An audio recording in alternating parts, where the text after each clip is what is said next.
Reading passage 1. You should spend about 20 minutes on questions 1 to 13, which are based on reading passage 1 below. Sark, the fastest sailing ship of all time.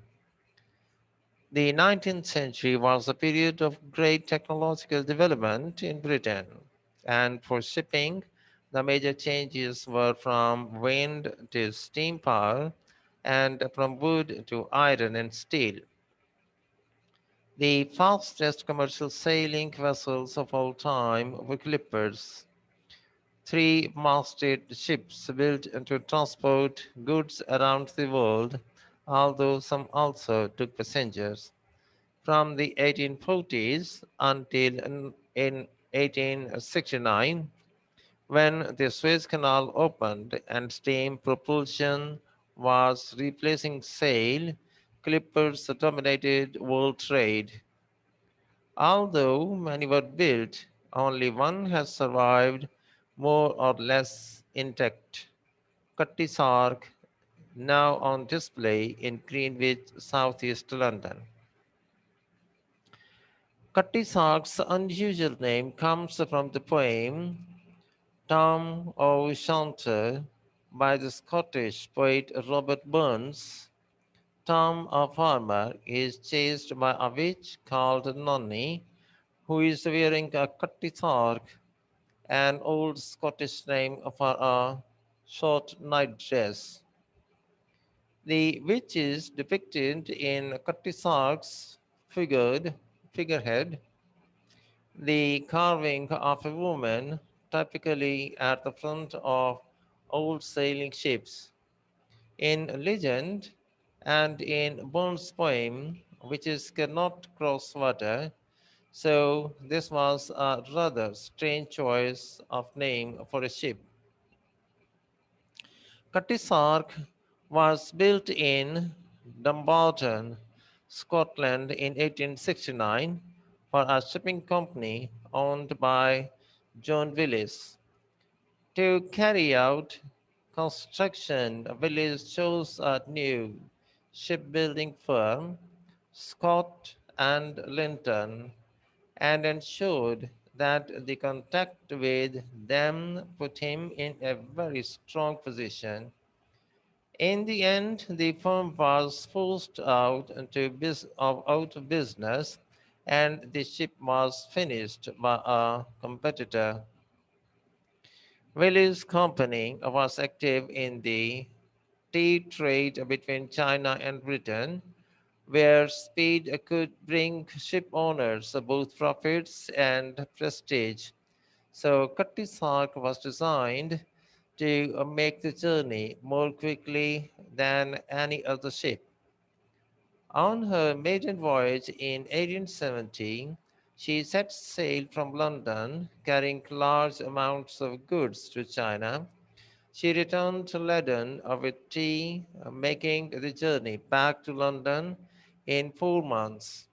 However, Sark never lived up to the high expectations of her owner.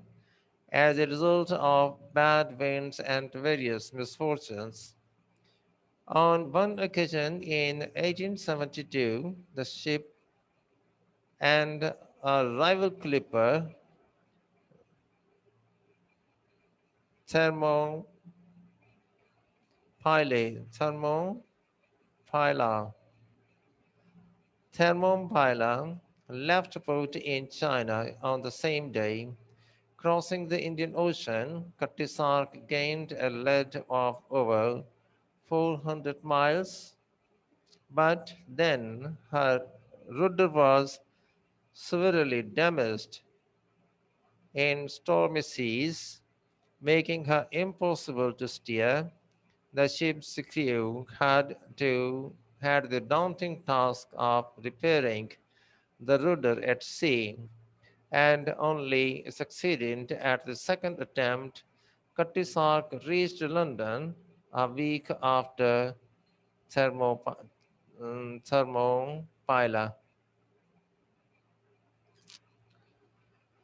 Steamships posed a growing threat to clippers as their speed and cargo capacity increased. In addition, the opening of the Suez Canal in 1869, the same year that Cutty Sark was launched, had a serious impact. While steamships could make use of the quick, direct route between the Mediterranean and the Red Sea, the canal was of no use to sailing ships, which needed the much stronger winds of the oceans and so had to sail a far greater distance. Steamships reduced the journey time between Britain and China by approximately 2 months.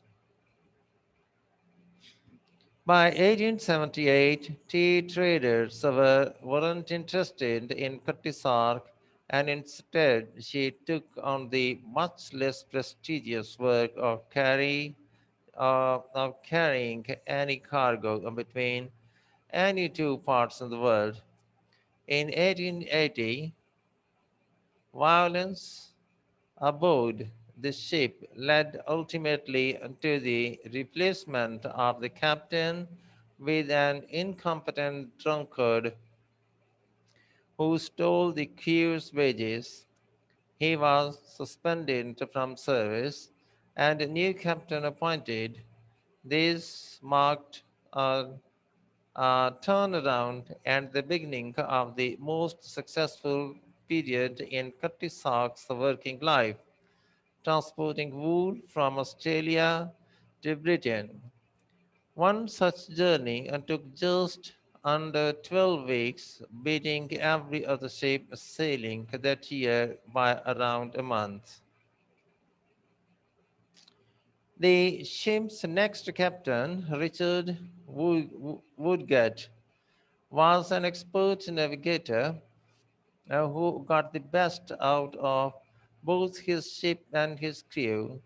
As a sailing ship, Curtis Hawk depended on the strong trade winds of the southern hemisphere, and Woodgate took her further south than any previous captain, bringing her dangerously close to iceberg off the southern tip of South America. His gamble paid off, though, and the ship was the fastest vessel in the wool trade for 10 years. As competition from steamships increased in 1890s, the Cutty Sark approached the end of her life expectancy.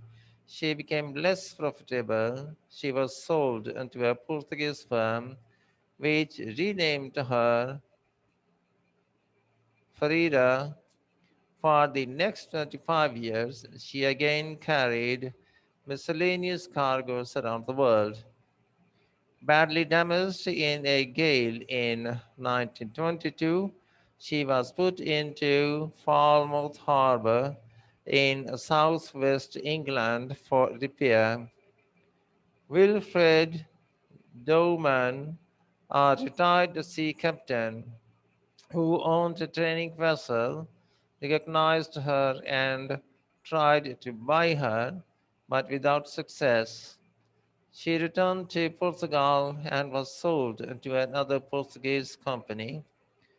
Dowman was determined, however, and offered a high price. This was accepted, and the ship returned to Falmouth the following year and had her original name restored.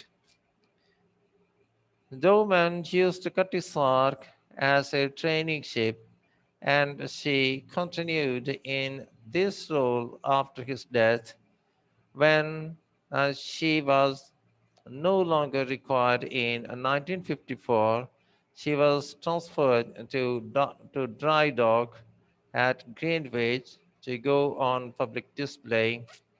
The ship suffered from fire in 2007 and again less seriously in 2014, but now Katisark attracts a quarter of a million visitors a year.